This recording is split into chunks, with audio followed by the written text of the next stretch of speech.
Histoires de sobriété. Sobriété. Construisons de nouveaux imaginaires. De nouveaux imaginaires.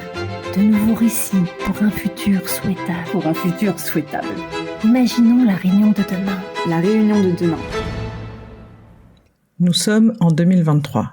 L'équipe de Fresque.re accompagne des étudiants de l'Université du Tampon pour imaginer l'île de la Réunion en 2030 vivant dans la sobriété.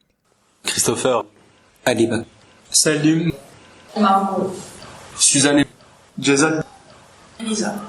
S'imaginent être les actrices et les acteurs de ce changement de société. Voici leur récit intitulé « Vers de terre ». Histoires de sobriété. Histoires de sobriété.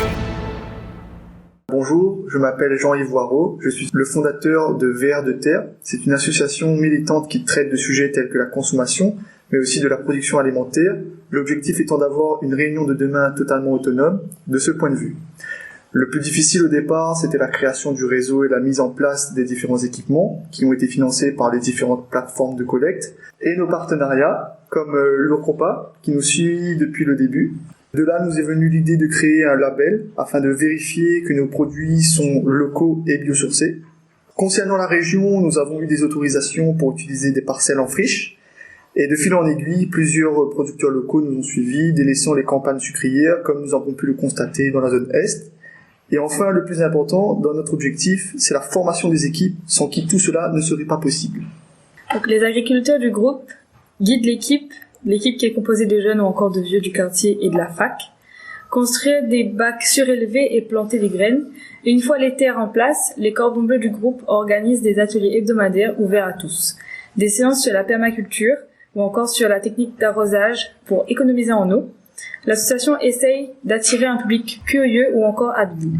Les enfants sont aussi conviés à participer à des activités ludiques, découvrant la magie de faire pousser leur propre nourriture. Des artistes locaux ont également contribué en organisant des performances, en créant une atmosphère communautaire. La sensibilisation s'est étendue au-delà des potagers. Des séances éducatives ont eu lieu dans des écoles locales, expliquant l'importance de l'autonomie alimentaire et l'impact positif sur l'environnement. C'est un lien très fort avec notre communauté et très très important pour nous, faisant germer une conscience collective en faveur d'un avenir alimentaire plus durable. Nous avons pu réduire les délocalisations par des efforts diplomatiques. Il fallait d'abord se recentrer sur nous-mêmes pour mieux partager, mieux participer à la démondialisation.